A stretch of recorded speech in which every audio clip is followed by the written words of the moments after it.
We've created a basic form. Now, let's customize it. I'll show you how to add additional fields with Jetpack. Go to the Edit Post or Edit page for your contact form. And first, I want to customize the email notifications. So I'll scroll down to my form. And then notice that you can select either an individual field here, or you can select the contact form itself. I'll click this little grabby icon, which means I'll select it, and notice that the sidebar changes.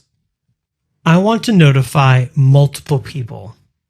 By default, this email notification will email the site administrator.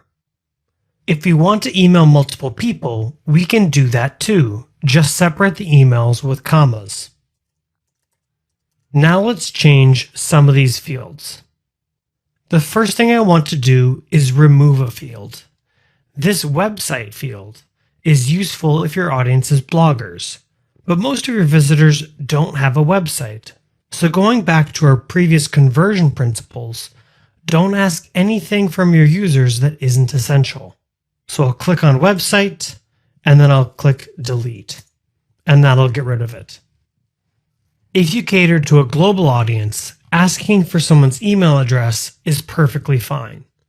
But if you're a local business, some people really like when you call them. Since this business is a local business and it does a lot of work with local clients, I'll ask for a phone number.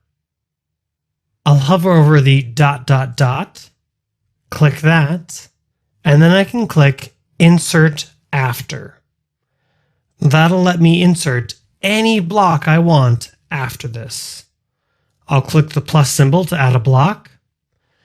By default, Jetpack will show me all the different form fields available to me, but I could also add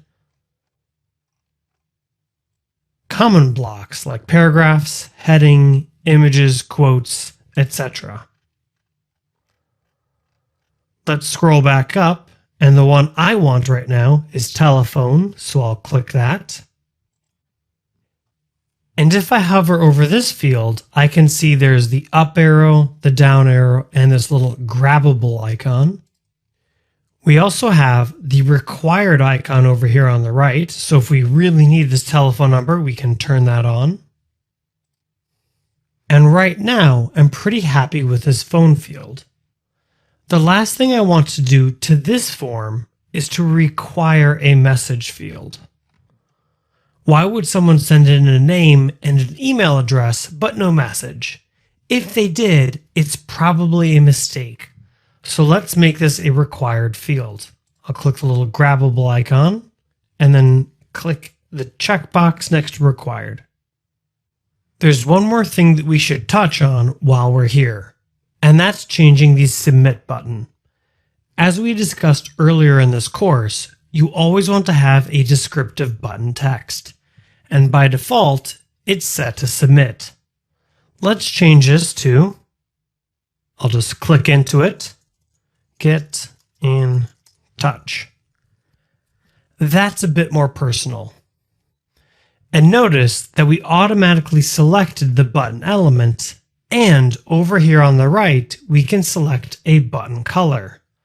Let's pick pink since that's in line with our brand.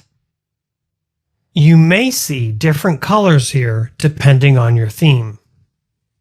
Let's save the page and take a look at the front end to make sure that everything worked out fine. I'll click Update, and I'll click View Page. I'll scroll down. I see name, email, phone, message, which is now required, and a pink Get in Touch button. With a little bit of work, we're now getting all the information we need.